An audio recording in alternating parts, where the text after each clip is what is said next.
Obrigado pelo convite. Eu queria primeiro fazer aqui um disclaimer, né? O dolutegravir é o medicamento, é o melhor medicamento que a gente tem da segunda classe. Isso aí a gente não tem muita dúvida. O Brasil é o país que mais usa dolutegravir no mundo. E se acontecer alguma coisa nova, diferente, eu acho que a gente vai enxergar primeiro aqui. E a gente vai discutir isso também no contexto da resistência. Tem uma coisa que é uma quebra de paradigma, que é o desenvolvimento dos medicamentos antirretrovirais. A gente entendeu o ciclo de replicação do HIV e desenhou moléculas para inibir etapas do ciclo de replicação. Isso foi novo.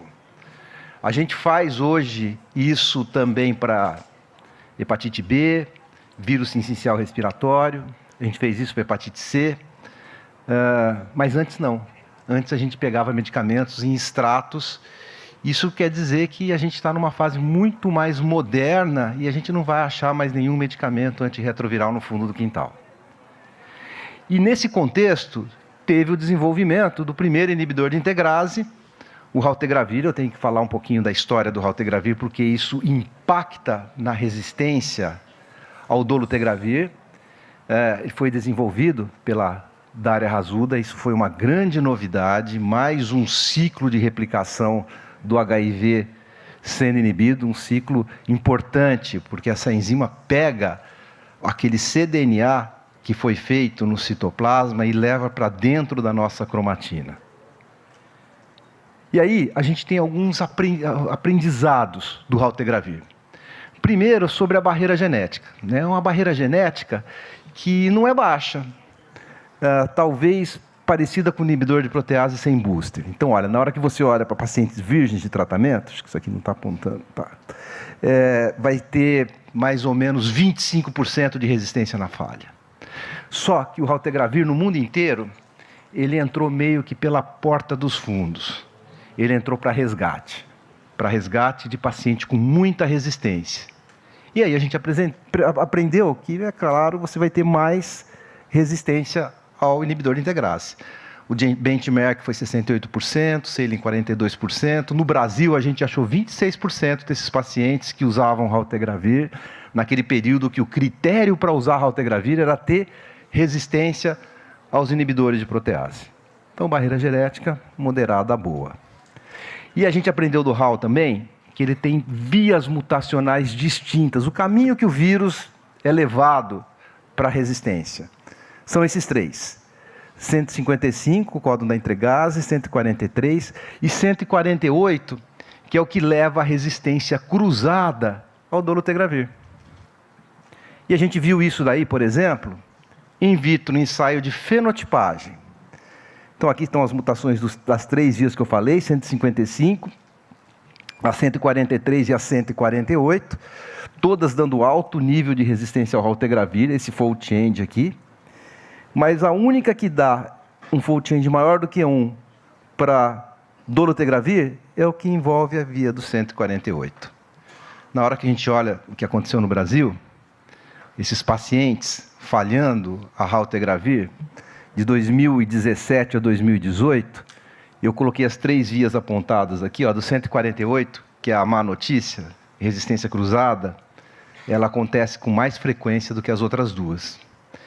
A gente aprendeu também, isso aí não está publicado, que o subtipo do HIV pode estar associado com essas vias. Olha aqui, marquei em laranja as três vias. E a via do códon 148, a ruim, no Brasil aparece mais no subtipo B do que nos outros subtipos, no C e no F. A porcentagem está aqui, é uma coisa nova.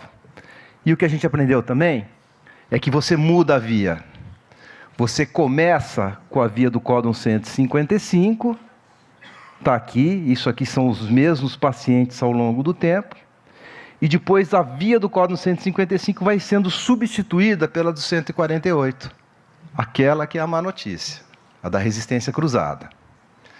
No Brasil a gente viu a mesma coisa, aqui não são os mesmos pacientes, são os pacientes falhando o RAL com 1 ano, 2, 4 ou mais. E aparece a mesma coisa, quanto maior o uso de raltegravir, maior a prevalência da via ruim do códon 148.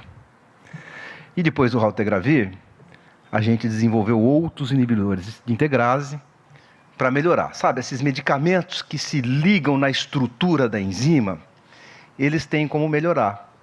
Por exemplo, inibidores da protease. A gente fez com que a quantidade dos inibidores da protease pudesse inibir mais a enzima usando o ritonavir. Não análogos. A gente arranjou uma molécula mais flexível, a etravirina, para poder se ligar por mais tempo perto do sítio ativo da transcriptase reversa.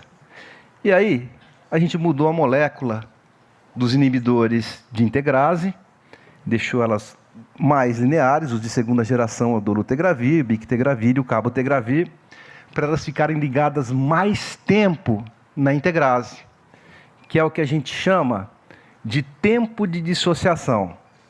Na hora que você tem um tempo maior de dissociação, significa que está ligado mais tempo, vai inibir mais a enzima, porque essa ligação nunca é definitiva. E aqui está a comparação do de primeira geração, é o vitegravir, ele se desliga facilmente, o raltegravir e o dolutegravir. Se você olhar aqui embaixo, né, os de segunda geração, RAL e bictegravir, tem mais tempo ligado à enzima. Isso é bom porque isso repercute na barreira genética, fica ligado mais tempo, você vai ter uma maior barreira genética, que você pode medir in vitro. Isso aqui é in vitro. Você vai cultivando o vírus com quantidade pequena do inibidor, vai fazendo as passagens, cada pontinho desse aqui é uma passagem, significa que você coloca mais célula para alimentar a cultura.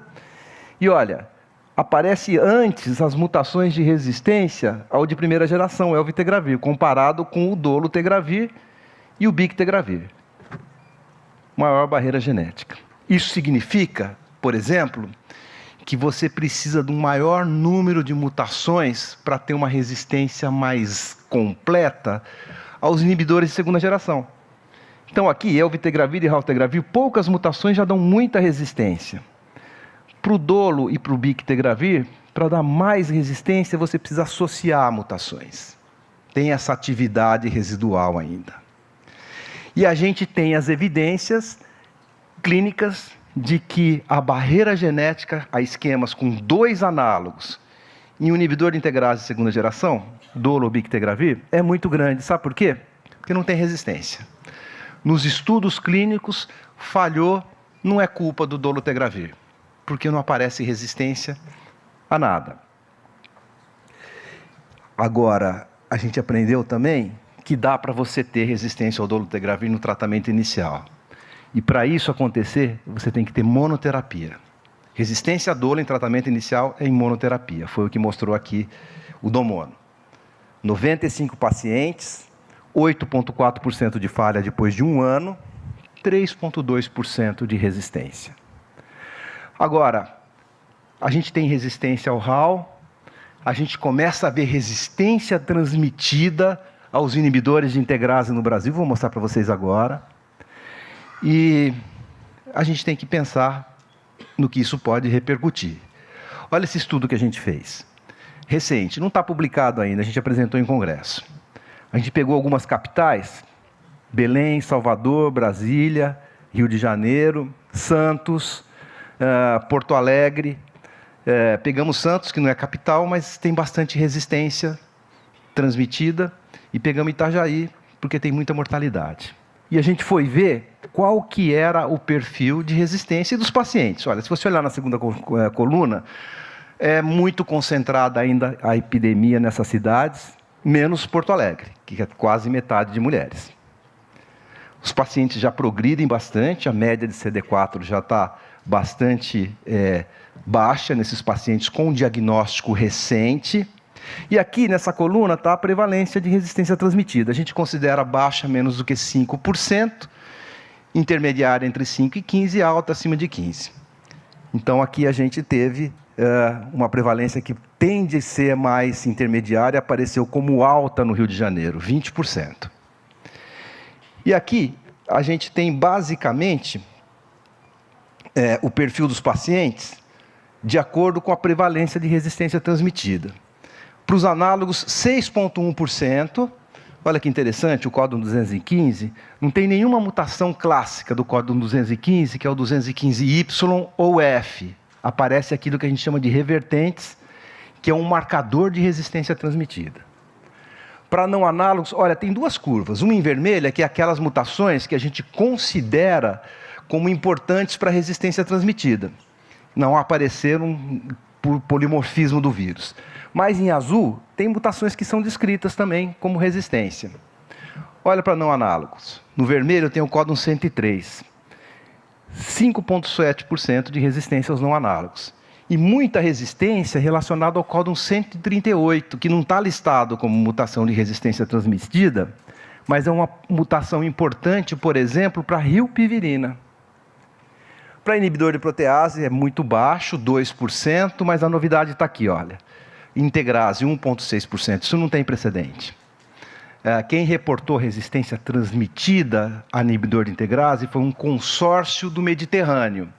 Portugal, Espanha, França, Grécia e Itália. E lá é 3 vezes menos. A gente achou 1,6% de mutações. Essas vermelhas aqui são as que importam, mas tem outras mutações, que também são mutações secundárias e que não estão relacionadas como resistência transmitida. Tem resistência transmitida na integrase, então, aqui já no Brasil. Quase tanto quanto a gente tem para IP. O que isso quer dizer, eu não sei. Não sei se o tratamento inicial vai falhar por causa disso. Mas nós, num estudo nosso recente, achamos a associação entre resistência transmitida até às outras classes e falha. Esse estudo aqui, que a gente analisou, a gente pegou os primeiros pacientes falhando a 2 análogos, tenofovir e lamivudina e dolutegravir no Brasil, que foram fazer genotipagem. Depois de 2017, quando a gente começou a ter o dolo como primeira linha de tratamento. E aqui a gente olhou os primeiros 113 pacientes. A gente tentou não superestimar a resistência. Sabe como? A gente olhava bancos de dados. Se os pacientes estiverem de uma cidade que antes de 2012 não tinha ciclon, a gente excluiu, porque a gente não sabe se a pessoa tomou medicamento ou não. Se no CICEL tivesse uma queda de carga viral inexplicada, a gente excluiu, porque não dá para cair carga viral sem remédio. Se tivesse um aumento de CD4 sem explicação, a gente excluiu também. Então a gente tinha um banco de dados de quase 300, pegamos 113. Desses 113, a gente viu que 7 tinham resistência a inibidor de integrase. Aquelas resistências importantes, aquela que não aparece nos estudos clínicos. Lembra que eu falei? 2 análogos e dolo, não tem resistência. Aqui a gente achou mutação no códon 118, que é muito importante para vírus do subtipo C. 138, uma mutação importante para RAL, mas também para dolo. 263, a mutação típica do dolutegravir em 4 pacientes. E 140, uma mutação que apareceu para o cabotegravir num paciente de PrEP. São mutações importantes, então são 7 mutações, 7 pacientes com mutação de 113 pacientes. A gente teve também uma coisa interessante, que é a associação de resistência transmitida com falha com resistência a dolutegravir. Porque a prevalência de resistência transmitida nesse grupo de pacientes foi de quase 26%. Lembra que eu mostrei? No Brasil é 11, 10. Aqui foi muito mais.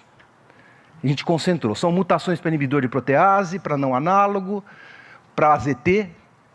Então a gente viu que existe essa associação entre resistência transmitida e associação com a mutação de resistência a dolo. A gente acha que má adesão, claro, eles estão falhando, tem má adesão. E resistência transmitida pode levar a falha com resistência a dolutegravir. E aqui, só para mostrar esse negócio da resistência transmitida, olha que interessante. Esses são pacientes, 34 pacientes que falharam a PrEP com Truvada, tenofovir e FTC. 2 tinham boa adesão, porque eles medem a quantidade de remédio no papel de filtro, na hora que você olha ali o tenofovir. São esses 2 em vermelho. Mas não é isso que eu quero mostrar. O que eu quero mostrar é que tem uma prevalência muito alta de resistência transmitida nessas falhas de PrEP. Então, são 10 pacientes com mutação dos 34, só que 8 não tinha relação com tenofovir e FTC. O códon 138, 106, marquei com a setinha vermelha. 46, que é da protease, 138, que é para não análogo, 103 de novo, 103. De novo, muita resistência transmitida, o que se associa com a falha na PrEP. Tem alguma coisa com esse vírus que já tem alguma resistência transmitida a outras classes, que pode se associar com falha ao tratamento e com falha na prevenção. E outra coisa, uma parte desses pacientes, no nosso estudo, 15 tinham carga viral baixa, menor do que 500. E 7 tinham mutação de resistência, que é a que está em negrito aqui. Então, mesmo na carga viral baixa, você tem mutação de resistência, que não são aquelas resistências principais, mas são acessórias, na falha a dolutegravir. Agora, a gente escuta muito sobre paciente que toma o medicamento de forma adequada, está aderindo, e aí tem viremia, às vezes viremia baixa. E aí você faz uma genotipagem e não tem mutação de resistência. Será que não tem? Será que não tem resistência? Porque talvez a gente não conheça exatamente os correlatos genotípicos da resistência. Vou mostrar aqui uma coisa interessante, de novo voltando para a PrEP. Olha, as pessoas falharam ao cabotegravir como PrEP, falharam um pouco. 16 pessoas que falharam de 2.282. 12 apareceram durante o tratamento, 4 já entraram infectados. Vamos olhar esses 12? 5 deles apareceram com mutação de resistência aos inibidores de integrase. 5 de 16. Na verdade, não, 5 de 14. Porque em 2, eles não conseguiram fazer a carga viral, não conseguiram fazer a genotipagem. 1 já entrou com resistência, já entrou com o vírus infectado. Mas 4 não desenvolveram resistência. Eu não vou mostrar o dado para vocês, mas nesses 4 você tem evidência de resistência transmitida. Resistência não análogo e resistência a inibidor de protease. Eu vou chegar ao ponto do que eu estava falando, sobre esse negócio da resistência transmitida, da falta de correlatos genotípicos da resistência. Primeiro, sabe o que a gente aprendeu? A gente aprendeu que a gente olha na integrase para saber sobre resistência a inibidor de integrase, mas a mutação pode estar fora. Olha, a integrase está aqui, ó, no genipol. É a última partezinha do genipol. Aparece mutação no NEF, muito longe, selecionada por inibidor de integrase, nessa região chamada 3' PPT. Mas como? Bom, a vocação da integrase é pegar o DNA e colocar na nossa cromatina. Esse estudo mostrou que quando você tem a mutação no 3' PPT, o vírus entra sem a integrase. Não precisa. Esse é o mecanismo de resistência. E a gente olhou no Brasil, em 51 pacientes, falhando a dolutegravir, alguns tinham tomado RAL antes. E 6 deles tinham essa mutação, que a gente não olha. Então, aqui os 6. O que está no é que não tomaram raltegravir antes. Só 1 tinha mutação na integrase, os outros no 5' PPT, no 3' PPT. Mas vai piorar. Vou mostrar aqui um estudo in vitro que foi apresentado no último CROI.